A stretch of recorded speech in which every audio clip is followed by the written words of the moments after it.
Hello बच्चों, JEE mains 2025 का question है।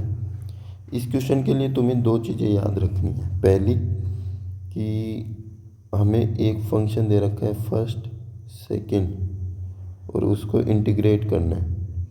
तो पहले वाला एज इट इज होता है, सेकंड का इंटीग्रेशन होता है, फिर माइनस पूरे का इंटीग्रेशन, पहले वाले का डेरिवेटिव होता है, दूसरे वाले का इंटीग्रेशन होता है, फिर इस पूरे का इंटीग्रेशन हो जाता है। एक तो ये फॉर्मूला, दूसरा फॉर्मूला है पेशेंस। पेशेंस रखना है तुम्हें, ठीक है। वैसे ऐसे नहीं सोचना कि यार क्या हो रहा है, ये थोड़ा लेंदी है। वैसे बहुत आसान क्वेश्चन है, सिर्फ लेंदी है, हार्ड नहीं है। चलो ट्राई करते हैं। क्वेश्चन में क्या बोला है वो मैं भी तुम्हें बता देता हूँ कि हमें एक इंटीग्रेशन करना है ये, ठीक है। और इसको सोल्व करेंगे तो ये आ जाएगा gx प्लस सी, और उस gx आएगा, उस gx का क्या करना है, एक बार तो उसके अंदर पाई/2 पुट करना है, एक बार उसका डेरिवेटिव करके पाई/2 पुट करना है, और फिर उसको 8 से मल्टीप्लाई कर देना है, ठीक है। जो आएगा वो इस फॉर्म में आएगा। तो अल्फ़ा बीटा की वैल्यू बतानी है, अल्फ़ा बीटा गामा की। क्वेश्चन समझ में आया? अब ट्राई करते हैं, स्टार्ट करते हैं क्वेश्चन को बनाना। x³ sin x है, dx sin x ही है ना, हाँ ठीक है। इसको मैं फर्स्ट ले लिया और इसको मैं सेकंड ले लिया आइलेट से, ठीक है। अब फॉर्मूला लगाना स्टार्ट करो। फर्स्ट तो एज इट इज रहेगा, सेकंड का इंटीग्रेशन होगा sin x dx, फिर माइनस, फिर इंटीग्रेशन, फिर डेरिवेटिव। फर्स्ट का डेरिवेटिव होगा, सेकंड का इंटीग्रेशन होगा, ठीक है। फिर इससे जो आएगा उस पूरे का इंटीग्रेशन होगा। डन है, इतना डन है। साथ साथ समझते हुए चलना है। x³ sin x का इंटीग्रेशन क्या होता है, माइनस कोस होता है, तो माइनस में बाहर ले लिया, minus cos x minus. x³ का डिफ्रेंशिएशन क्या हो जाएगा, 3x², ठीक है। sin x का इंटीग्रेशन क्या हो जाएगा, माइनस कोस x dx, ठीक है। अब इसको ऐसे लिखो, x³ कोस x, ये माइनस, एक ये वाला माइनस और बाहर माइनस से प्लस हो जाएगा। 3 को मैं बाहर बुला लिया, कांस्टेंट है, और ये हो गया x² कोस x dx। वापस वही आ गया, x² और कोस दो फंक्शन आ गए। इसको मैं फर्स्ट लूँगा और इसको सेकंड लूँगा, ठीक है। तो क्या आ जाएगा, ये तो है x³ कोस x प्लस 3 बड़ा ब्रैकेट, पहले वाला एज इट इज, दूसरे वाले का इंटीग्रेशन, ठीक है। फिर माइनस, फिर इंटीग्रेशन, पहले वाले का डेरिवेटिव, फिर दूसरे वाले का इंटीग्रेशन, फिर इस पूरे का इंटीग्रेशन, फिर ब्रैकेट बंद। अब ये आ जाएगा x³ कोस x प्लस 3x²। कोस का इंटीग्रेशन क्या होता है, sin x minus integration x² का इंटीग्रेशन 2x, कोस का क्या हो जाएगा, sin x dx, ब्रैकेट बंद, ठीक है। फिर माइनस x³ कोस x, 3 को अंदर मल्टीप्लाई कर दो तो ये हो जाएगा 3x² sin x माइनस 6 कैसे आ गया, अरे सर नहीं 6 कैसे लाए आप भाई, ये 2 इस इंटीग्रेशन से बाहर यहाँ पर आएगा, और ये 3 इससे भी तो मल्टीप्लाई होगा। हाँ हाँ समझ गए समझ गए समझ गए। तो ये 6 हो गया, ये हो गया x sin x dx, ठीक है। अब इसको वापस फर्स्ट और ये सेकंड, ठीक है। तो फर्स्ट और सेकंड ले लिए तो इंटीग्रेट कर दो, minus x cube cos x हो गया ये, तो प्लस 3x² साइन एक्स। बोला था ना मैं थोड़ा लेंदी है, थोड़ा सा पेशेंस रखना है और करना है, वैसे आसान क्वेश्चन है। First as it is, second का इंटीग्रेशन, फिर माइनस फर्स्ट का डेरिवेटिव करना है और सेकंड को इंटीग्रेट करना है, ठीक है। और फिर इस पूरे को इंटीग्रेट करना है, डन। ये वाला तो ऐसे नीचे आ जाएगा, ये 6 है, ये एक्स साइन एक्स का होता है माइनस कोस एक्स, माइनस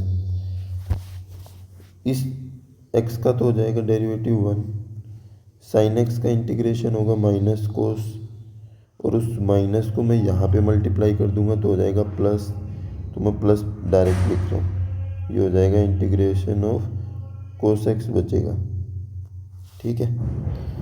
फिर ये प्लस हो जाएगा, 6 को अंदर मल्टीप्लाई करेंगे, 6x cos x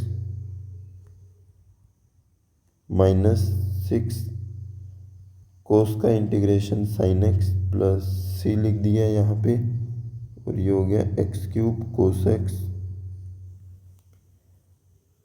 plus 3x² sine x, ठीक है। और हमें क्वेश्चन में बोला है कि c के पास जो भी लिखा हुआ है वो gx है, तो इसको gx लिख दो, तो gx आ गया मेरे पास minus x³ cos x plus 3x² sine x,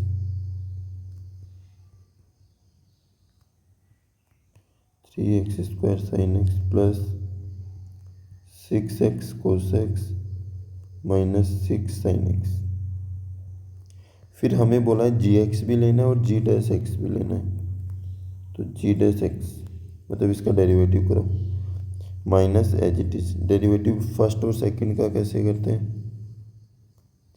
पहले फर्स्ट वाला तो एज इट इज रख लेते हैं, कोस का डेरिवेटिव क्या होता है माइनस साइन एक्स, फिर plus cos as it is होगा, और x³ का क्या हो जाएगा 3x², ये पहले वाले का हो गया, 3 तो बाहर है constant, x² as it is, sine का डेरिवेटिव कोस एक्स होता है, plus sine as it is x² का हो जाएगा 2x, प्लस 6 तो बाहर आ जाएगा, x कोस का हो गया माइनस साइन एक्स, फिर कोस एज इट इज और x का हो गया 1, फिर माइनस 6 साइन का क्या हो जाएगा कोस एक्स, ये डेरिवेटिव हो गया। अब क्या बोला था क्वेश्चन में, हमें g π/2 बताना है, मतलब x की जगह तुम्हें π/2 रखना है, π/2 का मतलब 90 डिग्री, और 90 डिग्री तुम्हें साइन में पता है, साइन की 90 डिग्री क्या होता है 1, तो ये तो 1 बन गया, कोस 90 डिग्री होता है 0, तो ये 0 से मल्टीप्लाई होगी 0, यहाँ पर ये कोस बन जाएगा 0, तो 0 से मल्टीप्लाई होके 0, मतलब ये वाले पूरी टर्म 0 हो गई, ये वाली पूरी टर्म 0 हो गई, ठीक है। तो 3 इंटू यहाँ पे π/2 का स्क्वायर हो जाएगा, तो ये हो जाएगा π²/4, साइन π/2 तो 1 हो गया, माइनस 6 आ गया। तो तुम्हें यहाँ पर भी कुछ दिख गया होगा, सर कोस वाली सारी टर्म 0 हो जाएंगी, क्यों हो जाएंगी, क्योंकि कोस 90 बनेगा, और कोस 90 बनेगा तो ये वाला पूरी टर्म 0, ये वाली पूरी टर्म 0, ये वाली पूरी टर्म 0, और ये वाली टर्म 0, ठीक है। तो ये बन जाएगा माइनस x³ तो हो जाएगा π/3 और 2 की पावर 3 8, और साइन π/2 1, और उसके साथ माइनस 1 का साइन, प्लस ये हो गया 6 क्योंकि ये 3 बाहर है, और इंटू एक्स की जगह पाई/2 रख दिया और साइन एक्स क्या हो गया 1 हो गया। ठीक है, फिर माइनस 6 हो गया, एक्स की जगह पाई/2 रख दिया और साइन 1 हो गया। ठीक है, इससे ये कैंसिल हो गया। यहाँ पर आ गया पाई/3 इंटू 8। अब इन दोनों को ऐड कर दो, जी ऑफ पाई/2 और जी डैश ऑफ पाई/2, तो कितना आ जाएगा पाई/3 डिवाइड बाई 8, 3π² माइनस 6। अब उसने बोला है कि इस वाले को तुम 8 से मल्टीप्लाई करो, तो इस पूरे को भी 8 से मल्टीप्लाई करना पड़ेगा। तो यह आ जाएगा π/3 प्लस 6π² माइनस 48। और फिर बोला है उसने ये जो आया है ये आएगा alpha into π/3 beta into π² minus gamma.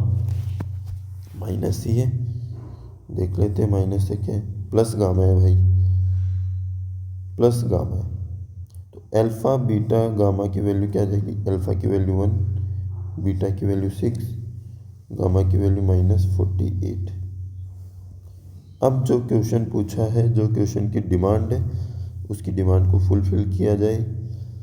उसकी डिमांड क्या बोल रही है, उसकी डिमांड बोल रही है कि हमें क्या चाहिए, alpha plus beta minus gamma. वो बोल रहा है अल्फा चाहिए, बीटा चाहिए और माइनस गामा चाहिए। पुट कर दो, अल्फा 1 है, बीटा 6 है और माइनस और गामा माइनस 48 है, तो प्लस हो गया। तो 48 और 6 कितना होता है 54, 54 और 155। यह आंसर आ गया। आया समझ में? सॉल्यूशन अच्छा लगा तो वीडियो को लाइक करना और चैनल को सब्सक्राइब करना। आसान क्वेश्चन है, बस लेंदी था थोड़ा सा, और आपको लगे कि सर आपने तो बहुत लंबा टाइम ले लिया समझाने में, तो भाई समझाने से मतलब है ना, मुझे सोल्व नहीं करना, आपके समझ में आना चाहिए। ठीक है, अगर सॉल्यूशन अच्छा लगा तो वही लाइक कर लेना। ठीक है, और अगर आपका कोई डाउट हो ना तो आप पूछ लिया करो।